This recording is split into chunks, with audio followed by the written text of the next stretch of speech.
ಎಲ್ಲರಿಗೂ ನಮಸ್ಕಾರ. ಜಯ ಅಡುಗೆಗೆ ಸ್ವಾಗತ. ಇವತ್ತು ಸಿಂಪಲ್ ಆಗಿ ಬಸಳೆ ಸೊಪ್ಪಿನ ಸಾರು ಹೇಗೆ ಮಾಡ್ಕೊಳೋದು ಅಂತ ನೋಡೋಣ ಬನ್ನಿ. ನಿಮಗೆ ಬಸಳೆ ಸೊಪ್ಪು ಹೇಗಿರುತ್ತೆ ಅಂತ ಗೊತ್ತಿಲ್ಲ ಅಂದರೆ ನೋಡಿ, ಈ ಥರ ಇರುತ್ತೆ. ಅದನ್ನ ನಾನಿವಾಗ ಚಿಕ್ಕದಾಗಿ ಕಟ್ ಮಾಡ್ಕೊತಾ ಇದ್ದೀನಿ.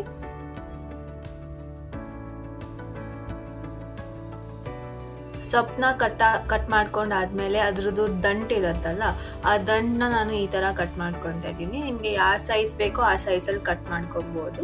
ನಾನು ಈ ಥರ ಒಂದು ಚಿಕ್ಕದಾಗಿ ಮೀಡಿಯಮ್ ಆಗಿ ಕಟ್ ಮಾಡ್ಕೊಂಡಿದ್ದೀನಿ.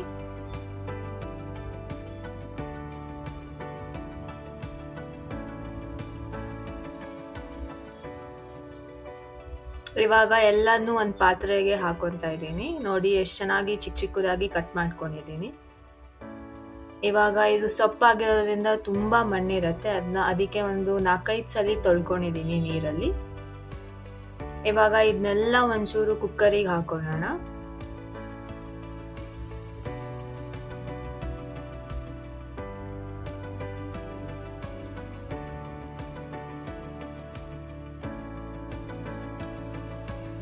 ಒಂದೇ ಒಂದು ಈರುಳ್ಳಿ ತಗೊಂಡಿದ್ದೀನಿ ನಾನು. ಆ ಈರುಳ್ಳಿನ ಕಟ್ ಮಾಡಿ ಚಿಕ್ಕದಾಗಿ ಕಟ್ ಮಾಡಿ ಹಾಕೊತಾ ಇದ್ದೀನಿ. ಅದಾದ್ಮೇಲೆ ಒಂದು 3-4 ಸ್ಪೂನು ಕಲ್ಲುಪ್ಪನ್ನ ಹಾಕೊಂಡಿದ್ದೀನಿ. ಆಮೇಲೆ ಒಂದಿಷ್ಟು ಬೆಲ್ಲ ಹಾಕೊಂಡಿದ್ದೀನಿ. ಆಮೇಲೆ ಈ ಕಪ್ ಆಗೋಷ್ಟು ಒಂದು ಸ್ವಲ್ಪ ನೀರು ಹಾಕೊಂಡು ಕುಕ್ಕರ್ ಮುಚ್ಚಿ ಒಂದು 4-5 ಕೂಗ್ನ ಕೂಗಿಸ್ಬೇಕು. ಇವಾಗ ಮಿಕ್ಸಿಗೆ ಏನೆಲ್ಲ ಹಾಕೊಳೋದಂತ ನೋಡೋಣ. ಇಲ್ಲಿ ನಾನು ಜೀರಿಗೆ ತಗೊಂಡಿದ್ದೀನಿ, ಸ್ವಲ್ಪ ಧನಿಯಾ ತಗೊಂಡಿದ್ದೀನಿ, ಬೆಳ್ಳುಳ್ಳಿ ಒಂದು 10-15 ತಗೊಂಡಿದ್ದೀನಿ, ಒಂದು ಈರುಳ್ಳಿ ಕಟ್ ಮಾಡಿ ತಗೊಂಡಿದ್ದೀನಿ, ಆಮೇಲೆ ಬ್ಯಾಡಿಗೆ ಮೆಣಸನ್ನ ತಗೊಂಡಿದ್ದೀನಿ 5-6. ಅದನ್ನೆಲ್ಲ ಇವಾಗ ಮಿಕ್ಸಿಗೆ ಹಾಕೊತಾ ಇದ್ದೀನಿ.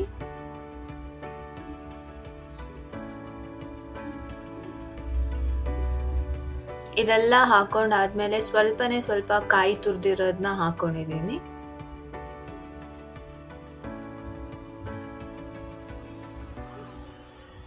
ಇವಾಗ ಇದನ್ನ ಚೆನ್ನಾಗಿ ರುಬ್ಕೊಳ್ಳೋಣ. ಸ್ವಲ್ಪ ನೀರು ಹಾಕೊಂಡು ಚೆನ್ನಾಗಿ ರುಬ್ಕೊಳ್ಳೋಣ. ಈ ಥರ ನುಣ್ಣಕ್ಕೆ ರುಬ್ಕೊಬೇಕು. ಇವಾಗ ಇದು ನೋಡಿ ಕುಕ್ಕರ್ನ ತೆಗಿತಾ ಇದ್ದೀನಿ, ಎಷ್ಟು ಚೆನ್ನಾಗಿ ಬೇಯ್ದಿದೆ. ಇವಾಗ ಒಂದು ಬಾಣಲಿಗೆ ಎಣ್ಣೆ ಏನು ಹಾಕೋದಿಲ್ಲ, ಡೈರೆಕ್ಟಾಗಿ ಕುಕ್ಕರಲ್ಲಿ ಏನು ಬೇಯಿಸಿದ್ದೀವಿ ಅದನ್ನ ಹಾಕ್ತಾ ಇದ್ದೀವಿ.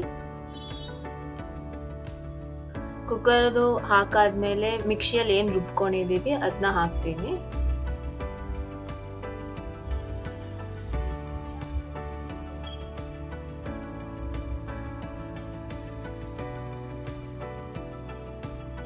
ಇವಾಗ ಇದು ಚೆನ್ನಾಗಿ ಮಿಕ್ಸ್ ಮಾಡ್ಕೊಳ್ಳೋಣ. ಮಿಕ್ಸಿಯಲ್ಲಿ ಏನು ಮಿಕ್ಕಿರುತ್ತೆ ಅದನ್ನ ಸ್ವಲ್ಪ ನೀರು ಹಾಕಿ ಅದನ್ನ ಪಾತ್ರೆಗೆ ಹಾಕಿ.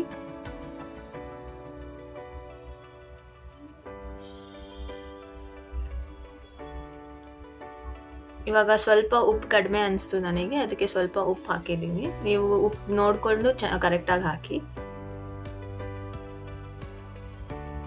ಈಗ ಇದನ್ನ ಒಂದು 10-15 ನಿಮಿಷ ಚೆನ್ನಾಗಿ ಕುದಿಸ್ಕೊಳ್ಳೋಣ. ಇದು ನೀರೆಲ್ಲ ಹೋಗಿ ಚೆನ್ನಾಗಿ ಗಟ್ಟಿಯಾಗಿ ಬರಬೇಕು.